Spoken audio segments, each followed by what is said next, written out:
And so here we are back for part 2 with Simon Knapp from Strap Pixmoto. yourselves in. Strap yourselves in. Part 2 is about to kick off. Part 2, we're just talking about Pixmoto, and you were telling us what Pixmoto does, but I am interested in the story about Pixmoto. I know that you went to Boulder. Can you tell us the story about Boulder? It was a really fascinating experience. We sort of got into the market with the product, did our usual build, measure, learn. If you're not embarrassed by the first product you put into the market, you took too long. Yeah. It took us 6 weeks to build that first prototype, got it in there, did some testing. And during that time we got on the radar of a accelerator program called Boomtown in Boulder. Yep. And they asked us to apply. Yep. Now, it was unusual. They're fairly early in their journey. Techstars is obviously the big one in Boulder. Yep. But they were new on the scene. We went through the interview process and we got accepted. Right. Which was interesting at the time. We were, it was out of the blue. It was not something that we really had on our radar screen, but we couldn't turn it back. Yeah. I'd heard about Techstars and I'd heard about accelerator programs, so I wanted to embrace myself, and I was fortunate I could, uproot and base myself there. And we went into the program. I put it down almost as one of the best things I've done in my corporate career. It's a little mini MBA. Yeah. That's what it is. Yeah. Intense, hardcore, 13 weeks, day in, day out, putting your idea and your business model under stress. Yeah. Hardcore stress. Which really, from an entrepreneurial perspective, that you should be doing all the time anyway. You really Constantly. should be constantly stress testing the model, right? Yeah, and that was the thing when what I loved about it was that in day to day, outside of that environment, you aspire to do that. You aspire to continually road test and check and validate. Yeah. But it doesn't really happen like that most of the time. Most people get distracted, or there's other things and there's forces that pull you. This one was it was every day. Yeah. You got up in front of the class. Yeah. And you had to tell them, Yeah. what did you learn? Yeah, right. Okay. And that was great. It was there was 9 other, so it was 8 other teams. And then it was all about demo day, and we did a pitch in front of 600 people at Boulder Theatre, and that was an incredible experience. So I mean, I went to Boulder and I met the guys at Boomtown and actually did some Toby and Jose. If you're interested in Boomtown, check it out. We're on our YouTube page. Just search for Boomtown. And you'll see them. Really interesting guys. Oh, they're great. Amazing they're guys. really good guys, and they were quite visionary to do what they were doing, and took a big risk. And look, I stayed in Boulder because I wanted to immerse myself in the culture and the community. Sure you did. Yeah. Of course you did. Skiing's also pretty good. Well, I was going to say, pretty good skiing, pretty good bike riding. Pretty good bike riding, and there's a university there. And there's lots of other activities that you can partake That's in right. Boulder, That's if right. that's what you choose. If that's what you want to do. That's exactly. right, yes. So, and look, I loved it, and it is. It's a very unique community. There's only, at the peak while the students are there's 100,000 people in the population. So take the students out, 35,000 of them. That's 65,000. So it's tight. It's a really tight community. But it really has got a great culture. I was just going to say, so let's just talk about that, about community, because I want to cover off, obviously the Sunshine Coast and how you got here, but Sure. You've got some pretty interesting views on community and what makes ecosystems tick. Yeah, it's heart. Really, it's about heart. That's what it's about. It's about there's a philosophy that they deploy out there called Give First, and it really is. It's hard to live because it does force you to just do something without any expectation of return whatsoever. Yeah. And the meetings up there are very based around, if you meet someone, how can I help? Yeah. And they genuinely first say, how can I help? And they mean it. Yeah. And if you ask for their help, they'll follow up. Yeah. They'll action it immediately without any little expectation. I see a lot of people in Australia using hashtag Give First. I see the hashtag around. It's a bit disappointing for me, to be honest. Okay.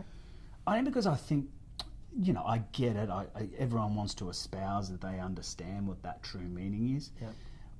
If I hadn't lived it, it would have been hard to live it. Right. If I hadn't been immersed into the community and culture and had so many positive experiences with people who do live that as a mantra, I don't think I would have understood it. Yeah. So you think it's a great bit to live by. superficial here, do you? Or I think just it's not. It's hard to put words in.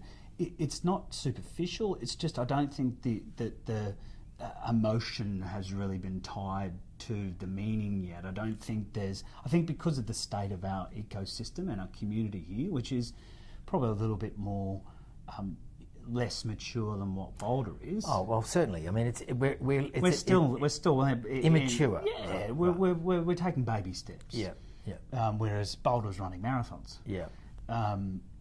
So it's a timing thing, and I think it's an educational thing. And look, I think it's great that we still use the term because it needs to form part of a thriving community. Is this, give first, because that's an energy thing for me, and I think that is what fuels a really vibrant community. Yeah. So you obviously base yourself on the Sunshine Coast. Yeah. And you run Pixmoto from here. So we've got teams in the Philippines, teams in South America, and teams in the US. Okay. And I base myself on the Sunshine Coast because I holidayed here as a kid. Right. And we spent a lot of time in Mooloolaba. Yeah. And when I came back from overseas, I was living in Brisbane and was deciding about, where do I want to base myself? Do I want to go to Sydney? Do I want to Melbourne? And I bought some property up here, 10 years ago. Right. I thought, well, I want to give the Sunshine Coast a crack. And I'd heard really positive things about what was happening up here in terms of their startup community. Yep. And so I wanted to go and check it out. And when I did, I was super impressed. I just could feel it felt a lot like Boulder. Yeah. It really did. There wasn't that big city mentality overrunning the current of the activities. It was very community. The word just instantly grabbed me up here. Yeah. And so I just decided, why not? Yeah. I can be really anywhere in the world. That's the beauty of a technology company. You don't have to be in any city anywhere.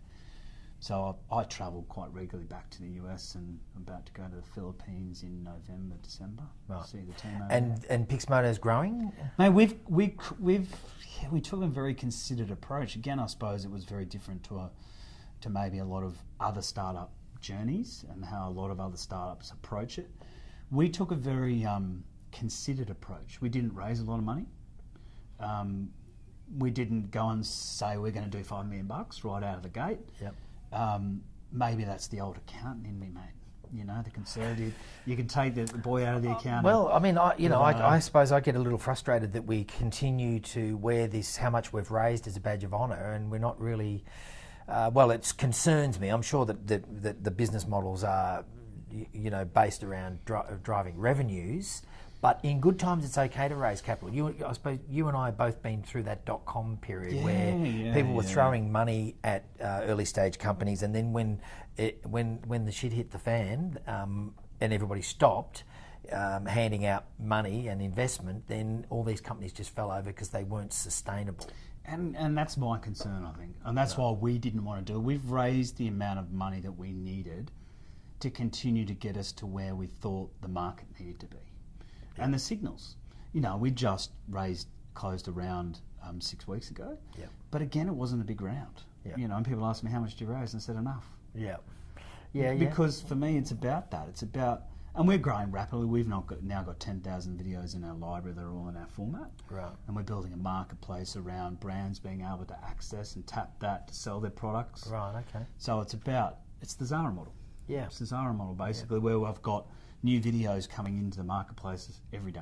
Yep. But in the recipe list, there are 10 ingredients. Well, there are 10 brands that might want to sell their products from that experience. Right. So it's not a one-to-one transaction. It's about building that marketplace for brands looking to sell their products in recipe videos. Yeah. Yeah. So we're on our journey. I think we've taken that next step up.